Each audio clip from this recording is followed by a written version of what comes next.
Welcome to another episode of All That Yazz broadcast. It's a beautiful day in the DMV area, and this afternoon we're very fortunate to have a local botanical artist, Kellie Cox. Kellie, welcome. Tell us about yourself. Thank you so much for having me today. I am a botanical artist and muralist, also a landscape designer. I'm located in Tacoma Park, Maryland. I've been a lifelong artist.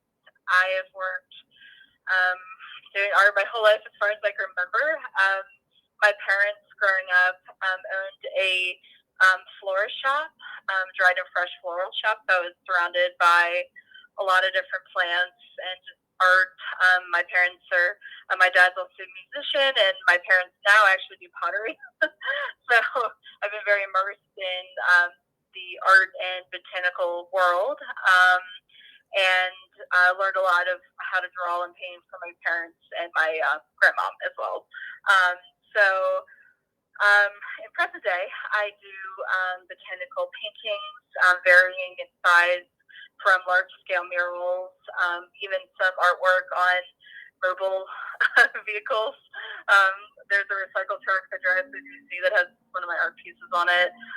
And then I also do some smaller scale pieces for people in the community, like, paintings and drawings and that kind of thing.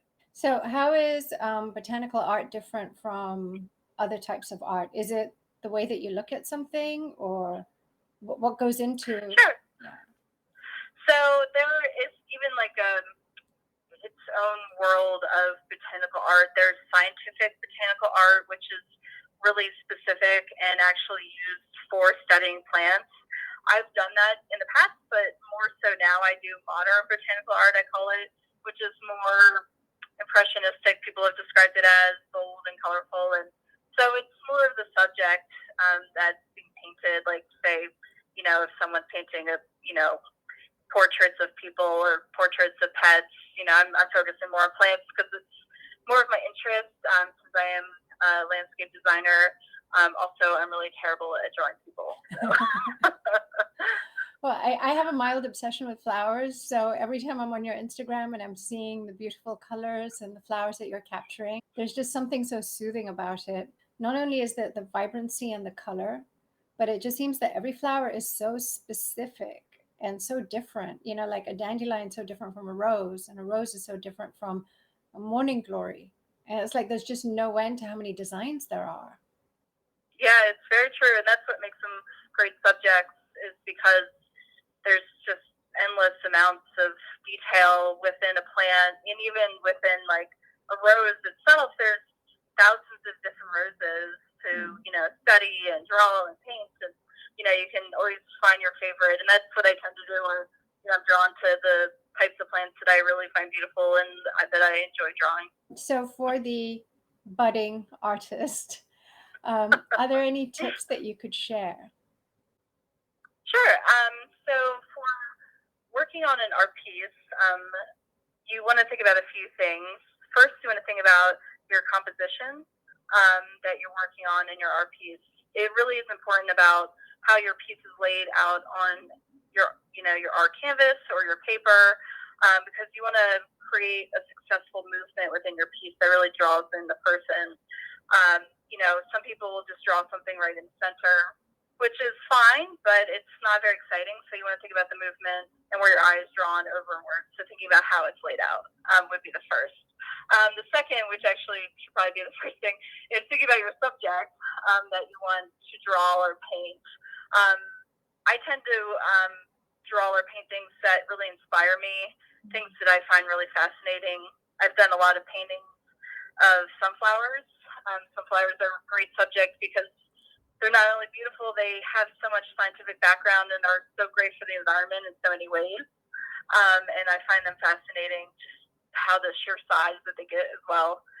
So think about your subject and, finding that inspiration, I think, really brings out your creativity more so than, because if you're doing something that you don't actually want to draw, then it's not going to turn out that great. And the third thing, I think, is just have fun with it. Don't put too much pressure on yourself to create an art piece, because being creative and relaxed is what actually makes a more successful piece. So just kind of relaxing more and, watching other videos on how to relax and stress before maybe doing an art piece is really important. I remember watching some art show one time on TV, and they said, don't paint or draw what you think is there, paint and draw what Mm-hmm. you see. And that's very difficult to do because we have, these preconceived notions of what a flower should look like. It's got sort of like a circular middle, and then you've got the petals coming out. So it really takes a lot of practice to discipline yourself and draw exactly what you're seeing as opposed to what you've been taught. Very true. Yes, Yeah. it is. And it's, that's part of kind of letting go of that, how this should look. And, it's more of like connection and that feeling that you have with the subject that you really like. And, and that's, I think, where my impressionistic and more vibrant colors start to show, because I want to show off those features that are there. Yeah. Well, they're absolutely beautiful. The things that you draw, just absolutely beautiful. Now, you mentioned that you own a landscaping company. Yes. So I'm also, sorry, there's a little background noise outside. Oh, it's fine. So I'm also a landscape designer. I recently have been working on my own company called Strawberry Fields, where I've been doing residential landscape design, featuring and focusing more on native landscapes and more artistic and colorful landscapes. I also work for a firm also in DC, doing design work as well for all the residents within Capitol Hill. And the flowers are part of your landscape for yourself, the roses behind you. Yes. It's so pretty. Yes. So this was installed about 3 years ago. It was quite a day, tilling and working in the garden with my husband. He was a good sport. Well, the labor pays off because it just looks so pretty. Like everything's just so vibrant. Thank you. Yes, it is really nice. And it's lovely to come out here and just kind of be in peace in the garden, especially during this time.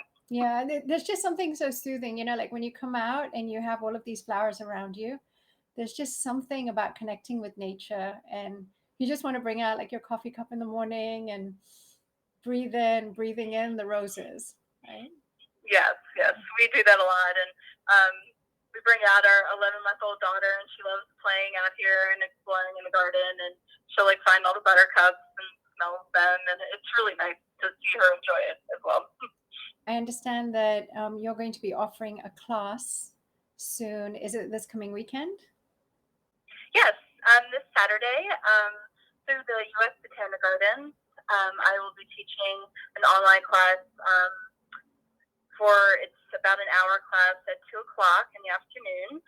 It's focused for families, and it's learning how to draw and create art pieces using markers and colored ink.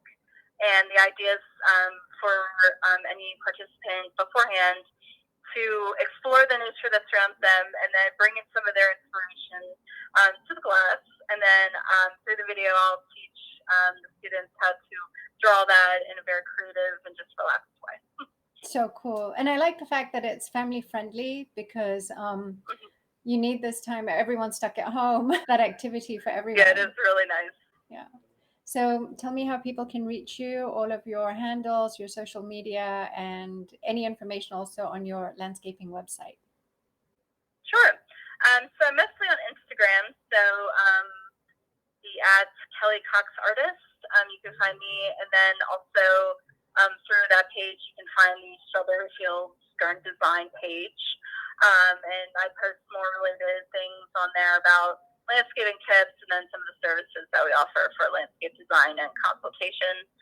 And then I'm on Facebook sometimes, so you can find my Kellie Cox artist page on Facebook as well, and of course my website, www.kelliecox.com. Wonderful. Well, I hope you'll have many people who'll join you this weekend for your online class. It's amazing that you're partnering with the U.S. Botanical Gardens. That's actually one of my favorite places in DC. Oh, yes, me too. It's so beautiful in there. So I'm wishing you a wonderful, wonderful class for the weekend. And I hope many people will start following you on Instagram and also making use of the landscaping service. Thank you so much. I greatly appreciate it. Thank you so much for spending time with us this afternoon. There you have it, folks. Kellie Cox, local artist specializing in botanical artistry and also a landscaper. Thank you so much. Bye. Thank